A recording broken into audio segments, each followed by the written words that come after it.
అన్నా నేర్చుకుందామంటే ఒళ్ళు వంగట్లేదు. అలాగని మార్కెట్లో డబ్బులు పెడుతుంటే డబ్బులు పోతున్నాయి. ఏం చేయమంటావు? పిసుక్కోవడం. అలా పిసుకోకుండా మన పార్ట్ టైం ట్రేడర్ నుంచి రోజు 1 మినిట్ ఏదో ఒకటి నేర్చుకుందాం. ఈ రోజు ఓపెన్ ఇంట్రెస్ట్ ని బేస్ చేసుకుని మార్కెట్ డైరెక్షన్ ఏ రకంగా ప్రిడిక్ట్ చేయొచ్చో నేర్చుకుందాం. ఓపెన్ ఇంట్రెస్ట్ ప్రతి స్ట్రైక్ దగ్గర ఎన్ని buy or sell positions open లో ఉన్నాయో చెప్పుద్ది అనమాట.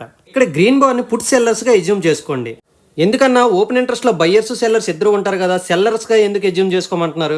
కరెక్టే తమ్ముడు, మార్కెట్ మూవ్మెంట్ ఇవ్వాలంటే మన బయ్యర్స్ వాళ్ళు కాదు, హై నెట్వర్త్ ఇండివిజువల్స్ వల్లే అవుద్ది. వాళ్ళు సెల్ పొజిషన్స్ లో ఉంటారు. ఈ ఎగ్జాంపుల్ లో చూడండి, 49,700 దగ్గర ఏమో పుట్ సెల్లర్స్, 49,800 ఏమో కాల్ సెల్లర్స్ అగ్రెసివ్ గా ఉన్నారు. అంటే దాని అర్థం మార్కెట్ ని 49,700 కంటే పుట్ సెల్లర్స్ కిందకి రానివ్వరు అనమాట.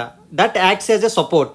అదే విధంగా కాల్ సెల్లర్స్ 49,800 కంటే మార్కెట్ ను పైకి రానివ్వరు. That acts as a resistance. So ఇలా ఇమీడియట్ స్ట్రైక్స్ లో call sellers and put sellers aggressive గా ఉంటే మార్కెట్ సైడ్ వేస్ లో ఉండిపోద్ది అనమాట.